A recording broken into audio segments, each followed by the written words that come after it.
चलाएंगे अपने घर के अंदर, ना चलाओ यार। खुदारा मेरी बेटी सुन, मेरी बहन सुन, तू क्या है, ये 4 दिन की जिंदगी है। अगर फटे कपड़े भी आज पैबंद लगा ले, फटे कपड़ों को पैबंद लगा के पहन ले, जन्नती चादर लेकर खातून जन्नत तेरी कब्र में तशरीफ लाएंगे। उनके किरदार को तो जिंदा करो यार, उनके किरदार को जिंदा करो। हर कोई ये चाहता है कि मेरा बेटा बायजीद बुस्तामी हो, हाँ, कुतुबुद्दीन बख्तियार काकी हो, ख्वाब सबके ये हैं, लेकिन ये कोई नहीं सोचता कि जैसी जमीन होती है वैसी फसल होती है, जैसी जमीन होती है वैसी फसल होती है, जैसी माँ होती है वैसी नस्ल होती है। सीधी सी बात।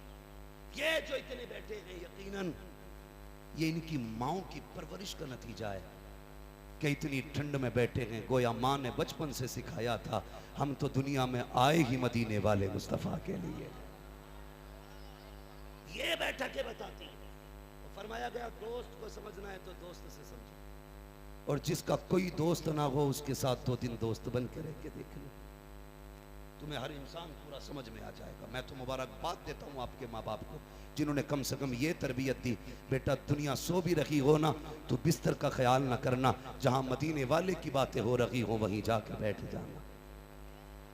ये मेरी बहन बस आखिरी बात मैं कह जाऊं, खुदारा तुम्हारी इज्जत इस्लाम ने कितनी बढ़ाई।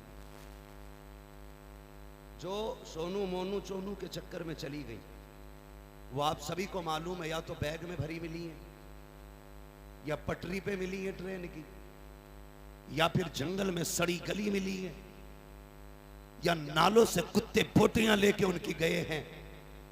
और बेशक इस्लाम के गद्दारों का यही हश्र होता है, हमें कोई अफसोस नहीं, इसलिए कि जो मुर्तद होते हैं वो वाजिबुल कत्ल होते हैं, कोई एहसास नहीं। हाँ, अगर हमारी कौम का गरीब बच्चा अगर एक रोटी के बगैर भूखा सो गया तो इस मरने वाली से हमें उस भूखे का एहसास ज्यादा होगा। खुदारा गौर करना मेरी बेटी, जो मैं बात कहने जा रहा हूं, जो ये जो जिंदगी है ना 17 पैबंद हो 18 पैबंद लगाए चली जाए, मत सोच के तेरे शोहर ने, कई औरतें कहती हैं कि मेरी शोहर से बनती नहीं। जब शोहर से पूछा ना क्यों नहीं बनती, उसने कहा मैंने पसंद के कपड़े नहीं पहना सका। इतनी सी बात पे शोहर से बिगड़ गई, इतनी सी बात पे तुम्हारी पसंद के कपड़े नहीं आ सके और तुम नाराज हो गई। तुम शोहर के थोड़े तोहफे पे राजी हो जाओ, इंशाअल्लाह कयामत में मुस्तफा तुम्हारी थोड़ी नेकियों को देख के मुस्कुराने लग जाएंगे। करो ना कुछ तो करो, करो कुछ। तुमसे भी गुजारिश है मेरे भाई, अपने तरीके बदलो। मेरी बहनों सुने, ये जो 4 दिन की जिंदगी है ना, इसे कनीज़े फातिमा बन के गुजारे, कनीज़े फातिमा बन के। और तारीख गवाह है, दीन जन्नत सस्ते नहीं है, मुश्किल है। शहादत गहे उल्फत में कदम रखना है। लोग आसान समझते हैं मुसलमान होना, इतना आसान नहीं है मुसलमान होना। हाँ, बहुत मुश्किल काम है। जब आपने कलमा पढ़ा है तो आपको ना इम्तिहान तो देने पड़ेंगे, बड़े बड़े मुश्किल से। अभी कोई बता रहा था मुझे, किसी ने खबर दी कि अभी कुछ दिन पहले एक न्यूज़ चली है जिसमें मुसलमानों ने ये कहा माज़ अल्लाह, हमें अल्लाह का करम तो दिखाई नहीं दे रहा है, उसके करिश्मे नहीं दिखाई दे रहे, इसलिए हमें ये मजहब सच्चा नहीं लगता। मैंने कहा चुप हो जा, वो ऐसा कादिर मुतलक है, एक पलक झपकने से पहले पूरी कायनात को अगर चाहे तो सजदे में गिरा देगा, सजदे में गिरा देगा। अगर ये सितम हो रहे हैं तो ये तेरा मेरा इम्तिहान भी तो हो सकता है। तू बता, जो तू चिढ़ गया मस्जिद के कब्जे पे, जो तुझे पेट में दर्द हो गया मस्जिदों के ठाने पे, क्यों मर गया तू? तुझे लगता है तेरी बेइज्जती हो गई? क्या तेरी शान करबला वालों से ज्यादा बुलंद है?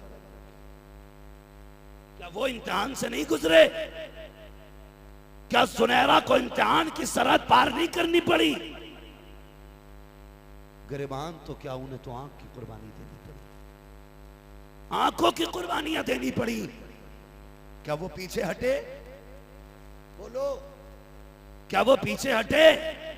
क्या उन्होंने कहा हम नहीं मानते खुदा को? माज़ अल्लाह उनके तसव्वुर में भी ये बात नहीं आई। और तू सूद ब्याह सट्टे सारे खा के कहता है मदद नहीं आ रही। अपने रब की जात पे भरोसा रखो और अकीदा बना लो, अगर हमारा रब हमारे दुख में राजी है ना तो हम उसके फैसलों में राजी है। तुम अपनी मर्जी उसकी मर्जी में डाल दो, फिर देखो वो सारे काम तुम्हारी मर्जी से कर डालेगा। यही तो लोग नहीं जानते ना, यही गुण लोगों को नहीं आता है। अपनी मर्जी रब की मर्जी में ढाल दो, फिर रब अपनी मर्जी को तुम्हारी मर्जी के साथ शामिल कर देगा। वो एक मजसूब थे, बहुत बड़े बुजुर्ग, लोग दुआओं के लिए उनके पास जाया करते थे। एक बस्ती के जंगल में वो रहते थे। इत्तेफाक से वो बस्ती एक नदी के किनारे पर थी। सुने देखो, उल्टी ही चाल चलते हैं दीवानगाने इश्क, आंखों को बंद करते हैं दीदार के लिए। तो वो जब नदी में पानी ज्यादा आया ना कसरत से, लोग दौड़ के गए। हुजूर, कहा क्या? दुआ कर दो गांव डूब जाएगा। कहा क्योंकि ये बांध टूटने वाला है। उठे और जाने के बाद फावड़ा लेके ना बांध खोदना शुरू कर दिया। लोग कहने लगे लो जी बचने आए थे, बाबा ने फंसा डाला। कहा क्या हुआ? कहा थोड़ा थोड़ा रिश्ता, ये तो पूरा पानी काट रहे हैं, ये तो गांव तबाह कर देंगे। सब छोड़ के चले गए, सारे डर के भाग गए। थोड़ी देर के बाद बाबा लौट आए। कहा बाबा तुमसे तो पानी उधर पहुंचाने को कहा था, आपने जाके पानी काटना शुरू कर दिया। कहने लगे नहीं, मैं काटा नहीं था, मैंने पानी रोका था। कहा कैसे? कहा मैंने कहा मालिक अगर तेरी मर्जी है कि ये गांव डूब जाए तो मैं तेरा बंदा हूं, मैं तेरा बंदा हूं, मैं तेरे काम में आगे आया हूं, ले मैं खुद मिट्टी हटा देता हूं।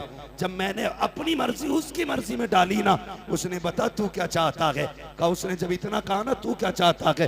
कहा मालिक मैं चाहता हूं इसे नदी को दूर कर दिया जाए। कहते हैं जहां तक मैंने इशारा किया अल्लाह ने वहां तक दरिया हटा दिया था।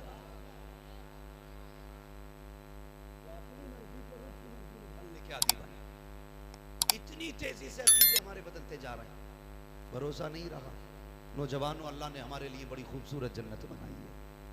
अगर बता दूं उसकी नहरों की बातें और उसके बागात, उसके फल, तो खुदा की कसम बंदा सोचता तारीख दुनिया हो जाऊं। 60 साल मुसीबतों के बाद कितनी बड़ी राहत मिलने वाली है। सबसे ज्यादा जरूरी है कि हम अपने अमाल को दुरुस्त करें। करेंगे इंशाअल्लाह? जोर से बोलो इंशाअल्लाह। मेरी बहन बेटियां, एक बात कही जाती है ना, कहती है पर्दा तो दिल का होता है, आंखों का क्या पर्दा।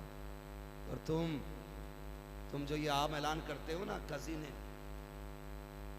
चचेरा भाई है, खलेरा भाई है, याद रखो शरीयत ने जो हदें कायम कर दी ना, उन हदों को पार करने वाले कभी फायदे में नहीं रहे, हमेशा घाटे में रहे, हमेशा घाटे में रहे।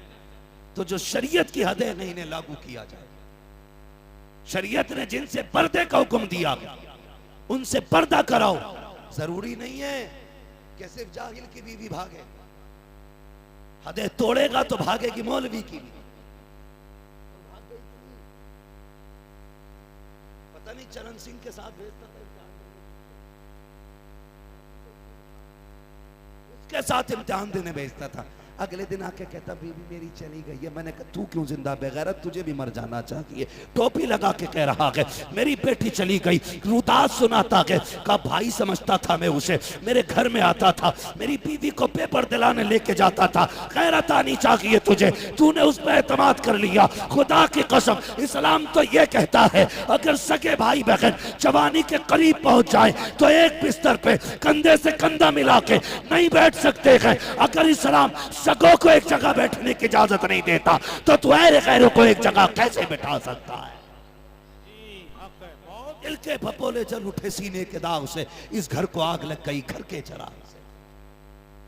आज कह दो ना इनसे जरा मेहरबानी कर, दुपट्टा रख ले सर पे। तो कहती है घुटन होती है घुटन। तुझे दुपट्टे में घुटन हो गई, जब मनो मिट्टी के नीचे पहुंचेगी बता हवा कहां से आएगी। आज मुसीबत हो गई। ये दुपट्टा कोई 2 मीटर का कपड़ा नहीं, दुपट्टा वो इज्जत है जो मदीने वाले मुस्तफा ने अता की थी। ये दुपट्टा वो इज्जत है जिसका हक खातून जन्नत फातिमा ज़हरा ने अदा करके दिखाया। ये दुपट्टा वो कपड़ा है जिसकी अहमियत हजरत सैयदा ज़ैनब ने बताई। पर्दा होता क्या है, फिर रब ने भी यूं लाज बचाई है, यूं इज्जतें बख्शी हैं। मैदान क़यामत में सब अपनी अपनी के चक्कर में होंगे। ऐलान होगा, गुजरने वालों, ठहरने वालों, खड़ो वालों, रुको वालों, गर्दनें झुका लो। कहा क्यों? का मेरे महबूब की बेटी फातिमा पुल से रात से गुजर के जाने वाली।